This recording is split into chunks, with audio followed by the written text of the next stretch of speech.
This video is brought to you by patreon.com/worsttake. Get access to exclusive live streams and Discord servers, on-screen shoutouts, and early access to some videos when you join now. Help make sure that we can continue to make content like this by supporting the Patreon. Links are in the description down below.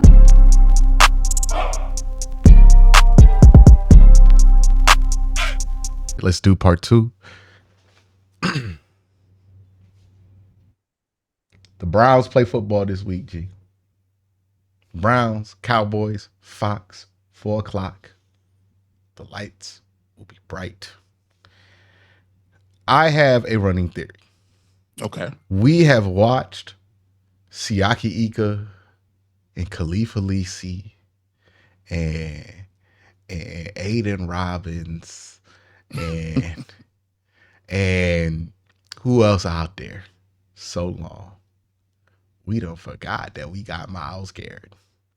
Like, I feel like the fan base needs to be reminded Sunday that the Browns don't just have talented players, right? The Browns had talented players in 2018. The Browns have legitimately a lot of the best players in the NFL at their position.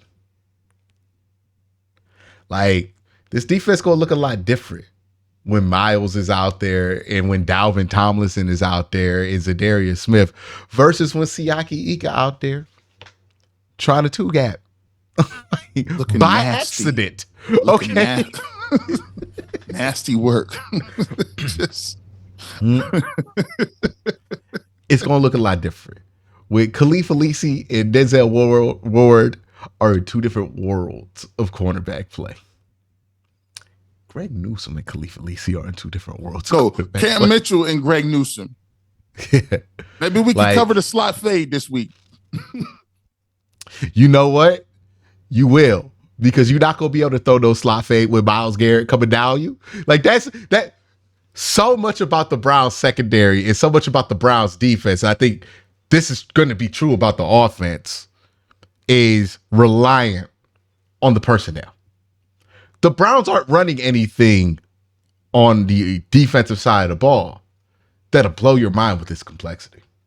It is very simple what the Browns have here and what the Browns game plan is. And this is why it can translate. Because you look at the defenses that translate, it ain't complicated.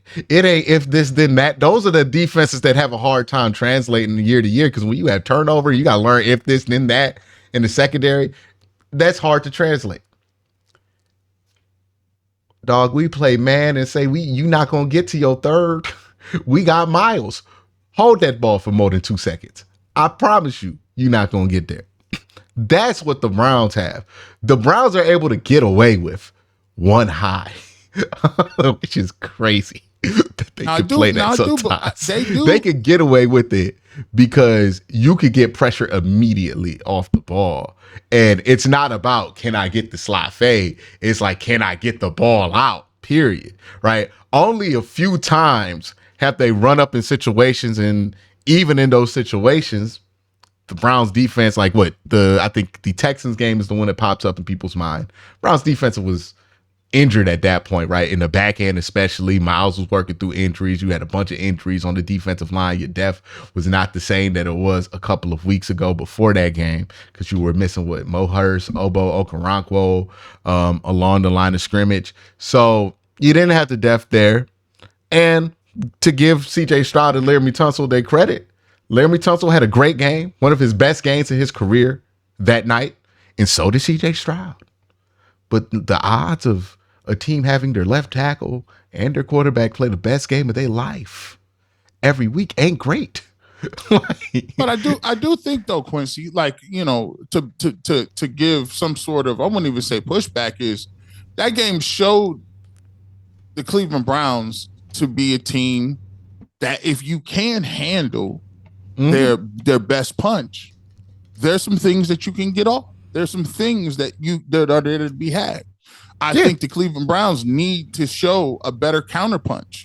I think if they block, if they stop, if you line up and say, we got 3 of the 35 best corners in the game, good luck trying to beat them with Myles Garrett coming off the edge. That's a very strong hand, right? Now, I I will. That's a very strong hand to play, but I do think that you do need a backup plan where you can give some disguises and you can confuse some people a little bit and break tendency at times. To say, okay, well, you're not just counting on our number ones just being better than your guys. I would not characterize it as a backup plan. Like you need to have just some different things in there, right? Like you can't just go straight up bully ball the whole game. You need to have some other things in your repertoire. I do agree with that. But I do think the philosophy needs to stay the same.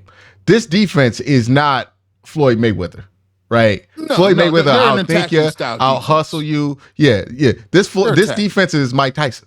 Yeah, And when they're Mike attacking. Tyson started losing it, when he started trying to do all that other stuff instead of just trying to knock you out, right? This defense, they need to go for the blow. They need to attack and do everything else like that. And yeah, they need to switch it up every once in a while, catch somebody sleeping, make them think you about to do the same. Like, I promise you, this first game versus Dallas, they're going to come out in the look. It's going to look like they sending everybody, and then they're going to try to, like, sneak one off by sending JOK like way back over the middle of the field in coverage because they know you're going to try to hit like a dig on the backside to like CD Lamb or something like that. Like they're going to try to rob and like do that more often. I think that's why JOK playing more is important because he's a part of that plan, right? The plan with JOK is not just to get him on the field more, it's to get him out there so he could be a robber, right? Well, actually it's thief when you're coming from linebacker, right? So he could be thief or whatever it is, because robber is the strong safety coming down. So he could be thief in those kind of looks. He could play under. He can be in coverage a little bit more often. And I think they're trusting him to do a little bit of that while they can attack with the line of scrimmage. And I would say, like, when they run cover three, they need to be a little bit more modern with it. Like they're running like base cover three still at times. And Doesn't have very match. They don't do a lot of match they zone. do they do like, I think they run a cover three buzz, and it's not a match though, like how Alabama runs it or how a lot of other places run it, where it's basically three players in man coverage and then cover three the rest of the way on the weak side of the field. So that's not how the Browns run it. The Browns still run it even. So it's like even buzz that they're running. I don't love it. No, because I think you can utilize players better. Like, they might not even go to the backside. So if you ain't gonna do that, I'm gonna man you up front side. So at least we can be sticky on the front side. But here's the thing. Here's the thing too. I think when we talked about it in our last video, there's some things that I think that they're going to do and deploy with the three safety type looks. If you're not comfortable with a linebacker in your base packages, if you can make a guy like Grant Delpit be a guy that is going to play in your blocks or in the box and do certain things, and he's a short tackler, I like that. And Grant Delpit is a very good blitzer. I think those are some things that you may see a little bit as well. But you started off for me with I think the biggest evolution of your defense is a 3-down JOK, who is now a also impact player. If you want to look at impact, you got one in Denzel Ward, right? And he started up, and you got one of the biggest impact players, Myles Garrett. But now you have an opportunity. I'm a firm believer of, if you want to be one of those elite style defenses, in a defense that you can pretty much pencil in against anybody, hey, you guys are going to be in a long night. I feel you have to have an impact player on all three levels: linebacker, defensive end, or in the secondary. And I think the Cleveland Browns can potentially have that with JOK. I think they're going to do a lot more things with him blitzing.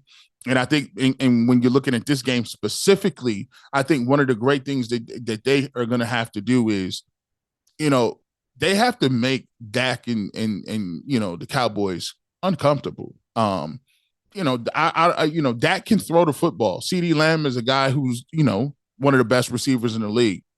But if you play in the Cleveland Browns and you're consistently in 3rd and 8, I don't care who you got a receiver, you're in trouble. I don't care who you got. Third and 8 is not a recipe that you want to be in. And now you can get creative with this defense.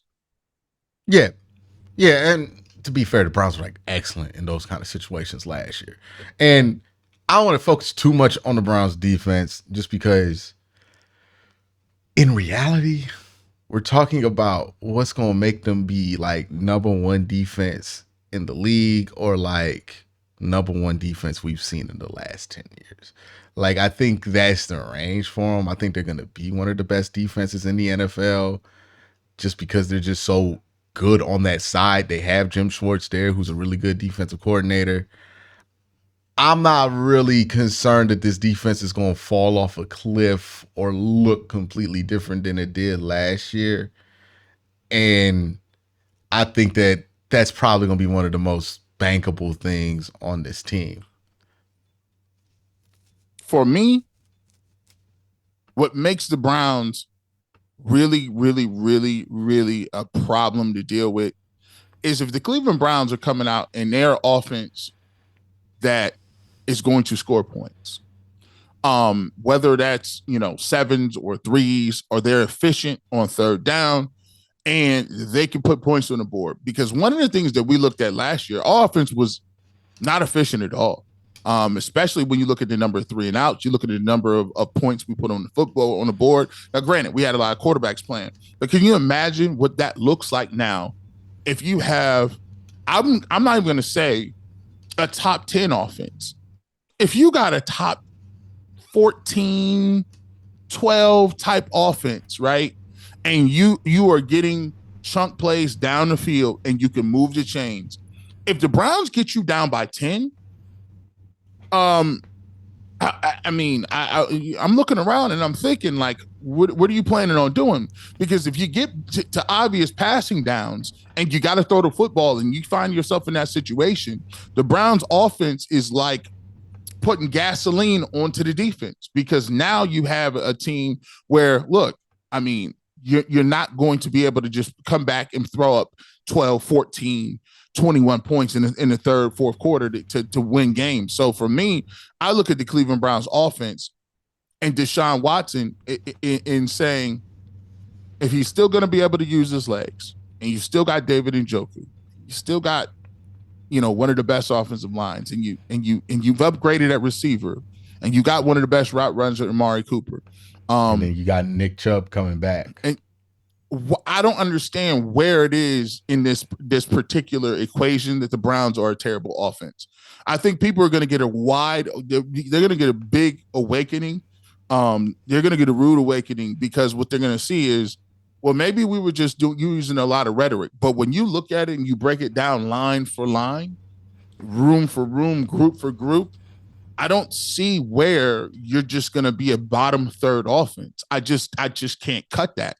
So, there's a lot of people that are going to say, well, listen, the Browns are going to struggle this year because of the quarterback and the offense and the new offense, and blah, blah, blah, blah. But I did see do one thing that I will clap it up for Ken Dorsey. There are certain routes and certain concepts I've never seen with the Browns. And I saw that this preseason. Mm-hmm. I saw as much bunch, as much deep crosses, as many guys trailing our receivers. They got some different type stuff here. There's some different type concepts. It ain't just no cookie cutter, because one of the things we talked about is, with the defense having some, dated concepts, the Browns offense, you talk to Jake Burns all the time. It's dated concepts when it comes to what they were running in the Kubiak type of offense. But now you upgrade that to the new, the 2023 version, even if it ain't the 2025, even if we're not the Miami Dolphins or the Kansas City Chiefs, we at least got the 2023 Windows update. And with that update, with what we got, we can get some points off Q. Yeah, and I think for me, when it clicked for me, like, oh, this is what they're trying to do, there were a couple of times, because DTR, I think one of his biggest issues is that he has an opposite issue of a lot of quarterbacks, where a lot of young quarterbacks can't wait to hold on to that football. Like, they just hold that ball forever and they can't make a decision. He makes decisions a little bit too quick.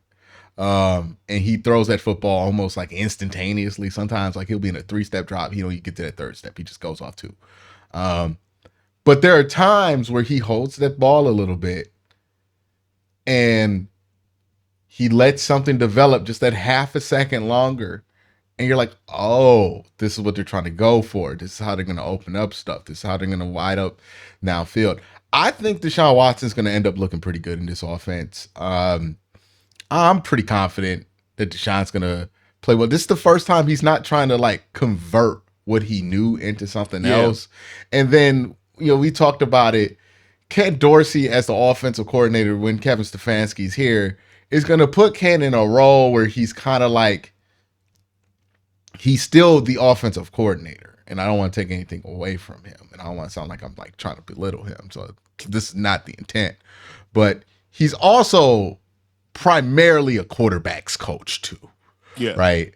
And that's where Ken Dorsey shines the best, when he's working with quarterbacks a lot. And I think that's what the Browns want from their offensive coordinator, is to be a very high up quarterbacks coach. Kind of the same way that Sean McVay does it, because you see a lot of guys get hired under McVay or his quarterbacks coaches. So I think that's really where the Browns have their intent on Dorsey, and Dorsey is somebody who has been excellent in that role. You've seen what he's done with Cam Newton, the work that he's done with Josh Allen, and the more I see Brian Daboll in New York, the more I'm convinced that didn't have much to do with him. Right. Because I'm like, where your plays go, dog? Your plays used to be crispy. I'm like, dang. Like he ain't sprinkled that magic dust on Daniel Jones yet. Just the money, but it's to me, I'm like, that's something that encourages me. I think Deshaun, once we see Deshaun in this offense and we see how it's supposed to be ran, and Deshaun has the freedom to run it how he wants to in the games, I think it's going to look very much, it's going to feel a lot easier to get offense going, right? Like the offense ain't going to feel like you got to grind it out, and just you could feel Deshaun Watson working a lot in that offense last year, and you could just feel the friction between what he naturally does versus what they were trying to have him do. And because he is somebody who I've heard from people in Houston and heard from people in Cleveland, he's not somebody who's gonna be confrontational with coaching. Yeah. So he's just kind of apt to accept whatever is going on there. And I think that has been a good trait for him in his career, but I also think that that's been a negative thing for him in his career. And the negative thing that's resulted because of that in his football career is he's never been in an offense that's been built around him. All his years in the league, never been a thing, right? Especially in Houston, you would think that would have to be a thing. But he's not somebody who's going to say, no, I need the offense to be around this and that. And I think the Browns kind of figured out, oh, he's not going to tell us. Like, he's just going to do what we want him to do. And we gotta be proactive and say, hey, we gotta put you in position, be like, this is what you should be doing, and kind of work out of that. Because I think Kevin went into this thinking he's going to be like a lot of different quarterbacks where they're very opinionated about what they have to do. But that's kind of not how he gets down. From everything that I know about how he operates, he's not going to, like, I know there was a lot of reports, he demanded that the Browns do something at offensive. No. That's not how Deshaun does things. He's going to do whatever the offensive coordinator wants him to do. And sometimes you want him to be like, hey, I need to do this, and he don't do that. I'll be trying to tell him, all the time, bro, but listen, when you go down, it's a certain point in time in your career, in your life, where you got to be humble, and you got to say, okay, I'm gonna just go with the flow, and I'm just trying to get my foot in the door. Then there's sometimes where you at a different point in your career, you got to remind dudes, like, no, I did this, I done that, I ain't no rookie, I've been doing this, bro. Like, so this is how I get my money, this is how I do my stuff. If you don't like that, then I'm not the person for you. Some people might get riled up about that, or some people may rub them in the wrong way, but so what? Like, that you got to worry about how you gonna look and how it's gonna perform well, right? And sometimes with Deshaun, it's like, I'll be telling him, hey, bro, talk your stuff, do what you need to do. I knew he was gonna be taking L's that first year because he wasn't even dressing like himself. I'm like, you ain't got no jewelry on. you ain't got no. You up here in t-shirts. Oh man, it's about to be all bad. Don't try to fit it. You can't fit in. You can't listen. It just don't work that way. So when they got rid of Van Pelt and they started getting the offense and different things like that, listen, we need the dude that was calling his own stuff against Nick Saban. Them. We need that. That's the dude we need. Stop answering these questions and stop trying to fit in. People will like you if you get everything together. And so that's why, to me, I think if you watch him and he comes out and has success against the Cowboys in that first game, I think you're gonna see that light go off, right? Mm-hmm. It's the light that goes off, and you're like, hold on, I really can't. I really am that. I forgot I forgot how fun this was to win and win like this. CG, are you an only child? No, I got 3. I got 2 younger brothers. I'm the oldest. You the oldest. Okay, yeah. See, so I'm a middle child, so I kind of get why Deshaun is like this, mm-hmm. right? But in a different way, because Deshaun got that thing about him where he not going to ask for stuff that he needs, right? No. Like he's just going like, and I do this all the time where like, if I need something, I'm not about to ask somebody, I'm about to try to figure it out myself. And I end up figuring out my own little janky solution for something like that.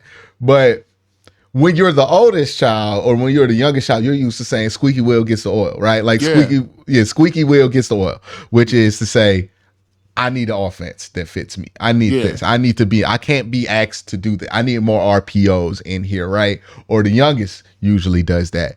And with Deshaun, he's not one to squeak as a wheel, right? He's going to be somebody who is going to be okay with whatever you're running because he's trying to figure out how he can do the best with it.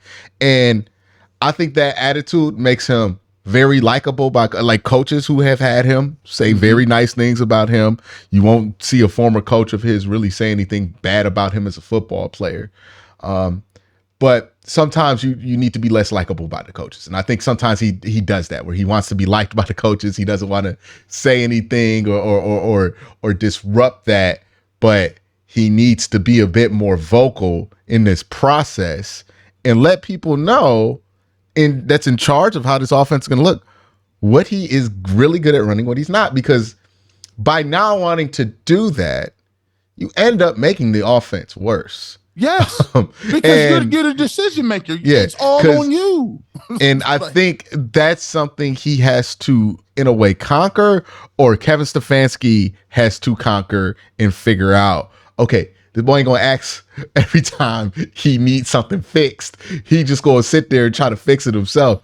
I need to be proactive about this and try to like get that answer from him or figure that answer out and try to see where he's at, or else, you're gonna end up in an awkward place. And I think that's what worked with him and Dabo, is that Dabo's really good at seeing that kind of stuff and getting it out and being proactive and giving you an off ramp to go that way.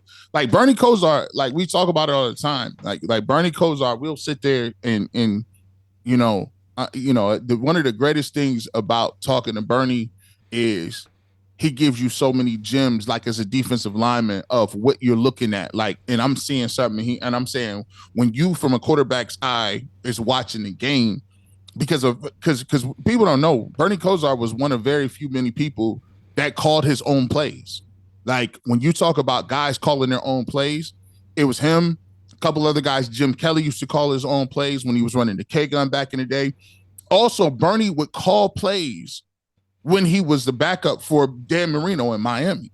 So this guy is like a savant when it comes to calling his own plays, like running past and different things like that. And he said, he infamously got in trouble because he drew up a play for Michael Jackson in the game against the San Francisco 49ers. And Bill Belichick called a run. He said, no, I'm audible and out of this. And he threw a touchdown. Now, Bill was peed off. But, that's the type of things he said. Hey, you're going to be, sometimes the coach going to be mad at you. Sometimes, but guess what?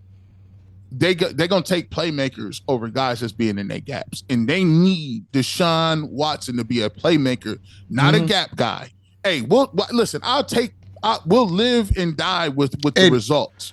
Let's be clear here, because like Deshaun Watson does do the playmaker stuff like in his NFL career. He's not going to just stay strictly in that. That is not the way we're talking about this, yes. Right? We are talking about this from a standpoint of the collaboration process that happens throughout the week and throughout the beginning parts of the season and in the off season, about how this offense is going to be worked and what the processes are going to be there. It's not that Deshaun Watson is not willing to audible or draw up a play or figure something out. Is Deshaun Watson willing to voice what he feels like he needs from a structural standpoint at the quarterback position? What type of offense he needs to be in? Because I mean, like, there's no clear evidence in it. He hasn't been vocal, but he's been more vocal about how he's not really a fit in a rhythm and timing offense. Right. And how he prefers an offense where he can react post snap to it. And he's kind of uncomfortable even explaining that because he doesn't do it a lot. And when he comes out, Q, and says he's not comfortable, people are like, what are you talking about? Like, it just comes off a little clunky the way he explains it. But and like, that's what I see. I'm like, oh, he's one of them dudes at work that, like, I want to do is be like, I think I need a raise, right? Like, if the situation come up. But some people have this instinct, and I've had this instinct before, where it's like, well, I don't want to shake nothing up. I don't want to make trouble. And, you know, I don't want to psychoanalyze him, but like, he's had, like, his early childhood seems like it was fairly, like, tough. And sometimes when you grow up in that situation, it's not something where you feel like you can just be out here making demands about what it is that you're going to be doing or not, right? You just got to figure it out because you don't got demands, right? You just have things you need to do. And the mindset that you get used to as a child, that carries over for a long time. Like, how many times I haven't had a hard time affording not groceries, but affording trash bags in a while. I still keep all them plastic bags. Ain't no reason for me to keep all them plastic bags. I ain't never gonna use them plastic bags. This is why I love collective identity, because you don't have to tell me none of that, because I can afford some bags. And I have them too. I got the custom made small. I got so many of them. And every time I go to Target, I'm like, I got the Senate ones. They come in a special powder now where you put the trash in. Your trash smells better because the bags is freshened. I got about 1,000 of them same little Giant Eagle, Kroger's, Dollar Store, Walmart plastic bags in my little cupboard that I've been keeping. I might have to pack a lunch one day and I can use it, man. We still packing that stuff. It's ingrained in you because you don't know if you ever have to go back. I might have to go back tomorrow. I had to stop. I had to get myself to stop. I'm like, I gotta stop. I got too many plastics in my. But even when I do it, every time someone comes, you ain't got no plastic bags in here. I got actual trash bags. You know, like, I'm trying to change these habits, but these habits are ingrained in you, and I think that is something, when I look at this situation, I try to think about it more than just what's surface level on why it's been like this and why he's been in the offense for 2 years where he clearly would be more comfortable doing something. And I think that's going to be my prediction here. Here's my hot take, because, you know, Browns fans can't ever be happy with success. There was a world where the Browns offense looks great. There's a world where the Browns do great against the Cowboys. And you know what we talking about the whole week?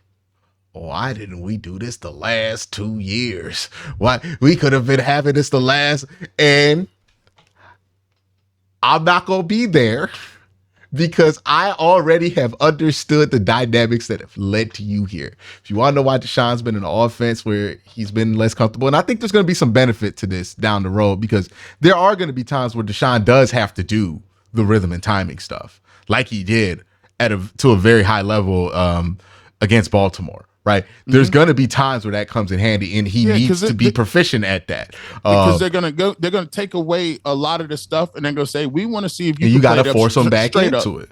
Yeah, Straight up. we're gonna force you back into straight it. Up. Yeah, they're gonna throw quarters at you. They're not gonna let these choice routes hit. They're gonna make you go underneath. They're gonna try to bore you to death, right? Mm-hmm. And a lot of playing quarterback is how okay are you with being boring? Yeah, right? Like, because it's a lot of discipline to even when you playing the video game, right? Oh no! How many times when you know you got a strategy to win this game, but I want to go. I want to throw that wide nine. I want to throw it first. Like, I need it. I done looked the safety off myself. Yeah. I know. I want to throw the skinny post. I want to throw it. You want to get a highlight in, right? Like, it's a lot of it is how much you can sustain being boring. So it's good that he's been able to get comfortable doing some of that boring stuff, right? And now he gets to get back to doing that and doing his thing. And I think he'll be better off for it. But for those of y'all who are going to be wondering that, if the Browns offense plays well, why didn't we do this the last few years? Because, again, we can't ever be happy with success. I think it has a lot to do with, how Deshaun is very coachable. And I think a lot of times being coachable is very workable. Like, it's very good. Nick Chubb, very coachable, right? Sometimes, like Myles Garrett is a perfect example of this. Myles is coachable, but Myles makes it known when he feels like he's not being used properly. Right. And it's better for the team. You just line. I know you can just line me up and just and I could beat somebody half to death on this end over here. But listen, I am getting triple teamed. You can move me around a little bit. I do have that to be said. So for that's a thing we can do. Yeah. When it comes to this game specifically, Q. Oh, my bad. Go ahead. No. I was when you look at the game, Cowboys, great team. They're one of the better teams that, in the regular season, they seem to be, they play a lot better in the regular season than they do when they get to the playoffs, but that's a whole nother story. What is exactly the keys for this game? When you look at what is it going to come down to between the two teams, the Browns do what if they are going to come out with a victory game one? Can they win in man coverage? I think that's going to be, can they win in man coverage in the first 2 seconds? I think they're going to be able to get pressure. Well, I think this is going to actually be one of them games where you might not get pressure as fast as you're accustomed to. It's the first game. Their offensive line is young, but I think their offensive line is good. And they have some gangsters in there, right, in the interior of that offensive line that they're not going to have to double guys that you would assume they would double, or they're not going to be stuck doubling that long. They can free themselves up and slide down the line. So they're going to be more equipped to handle your pass rush than most teams. And this is going to be a game where there's going to be a little bit more pressure on the secondary to hold up, not like 3.5, but definitely 2.5 seconds, right? Like there's some games the Browns just need you to hold up for 2 seconds, right? There are some games where the Browns need you to hold up for 2.5. And it's going to be a 2.5 game. So can you hold up? How healthy are they in the secondary? Because Dak's a veteran quarterback. He's going to get rid of that ball quickly. He's not going to take a ton of sacks. He's not going to get hit a ton. Well, he's going to get hit a ton, but he's not going to take negative hits a ton. So it's going to be about how well you cover for those first 2.5 seconds. And can you get a lot of PBUs when they run the ball? Make sure they can't take advantage of you running the ball, because they can't run the ball. You can't let them have a decent day on the ground. But to me, it's going to be mainly that battle right there, those 2 seconds in the first 2.5 seconds of a pass play. Are we able to win that at least 2 out of the 3 matchups that we have, right? Like, are we able to take 1 and 2 away from Dak? Are we able to take 1 away from Dak? Are we able to make Dak shift his attention, shift his eyes? There's going to be times where he's just going to get the ball off. He has the right read. We don't got the guy there to stop it. That's going to happen. But are we able to do that? And I think that's going to be probably the most impactful part of this game, because I don't think it's going to be a bunch of big plays. It could be. They got CeeDee Lamb. But I think it's going to be more about the small cuts, right? The 10, 15-yard chunks that they can get because we didn't have this guy covered, or we didn't do a great job covering this guy. Or we didn't get there fast enough. They were able to get downfield. Those are the things that I look at as being factors for this game. But also, it's this Browns defensive line at home. And we've seen them destroy great offensive lines at home with that crowd behind them. And it's the first game of the year. We'll see, but I think that's where that battle is going to be won or lost. Is can they hold up? Because I do think that eventually, once we get into the second, third, fourth quarter, it could be possible the Browns start out super hot, but they're going to be able to start protecting against this defensive line eventually in the course of that game, and I think it's going to be about those corners. I think it comes down to first game. I think the offenses are always behind the eight ball when it comes to the first game. Your starters haven't played. I think you'll have penalties, holding, things like that are going to I think cancel each other out on the offensive side of the football. So now what I come down to is, can the Browns run the ball for 125 yards? Can they run for 125? Because 125 isn't something crazy, but 125 is enough that they got to pay attention and respect what you're doing up front, moving the sticks. With that 125 comes open some of the throws that I think Deshaun Watson wants to do. I think another advantage that the Cleveland Browns will have is a lot of the stuff they'll be doing won't be on tape. It's the first time they're running some of this stuff. It's the first time you're seeing some of that stuff. And you'll get an opportunity to see what it does when you have another proficient receiver besides an Amari Cooper, who's on the other side of the formation. So I think it's going to come down to who can when everything settles down, did you avoid some of the big mistakes? Did you get interceptions? Did you turn the ball over? Did you score a touchdown when you probably should have kicked the field goal, right? If you can minimize some of the damage and the mistakes that you have when the game is kind of sloppy, I think the cream will rise to the top. Both of these teams has great pass rushes. I don't think you want to be dropping back, throwing the ball 40 times in this game. It's not a 40-time throw in the game. If one team gets to 40, 45 throws, I think that team loses. Whoever can have a consistent game with a quarterback maybe throws, can go 24 of 30, and you still get some touches on the ground. I think that's the team that wins. I think the Browns need to be the first to rush for 125. Deshaun Watson, stay efficient. Don't turn the football over. Keep them in short, manageable downs and distances. And I think the Cleveland Browns at home, as you said, with that defensive line, can get it done. All right. Well, you heard it from G. Bush. You heard it from me. Let me know what y'all think in the comment section down below. Y'all have a great day. Have a better night. Peace.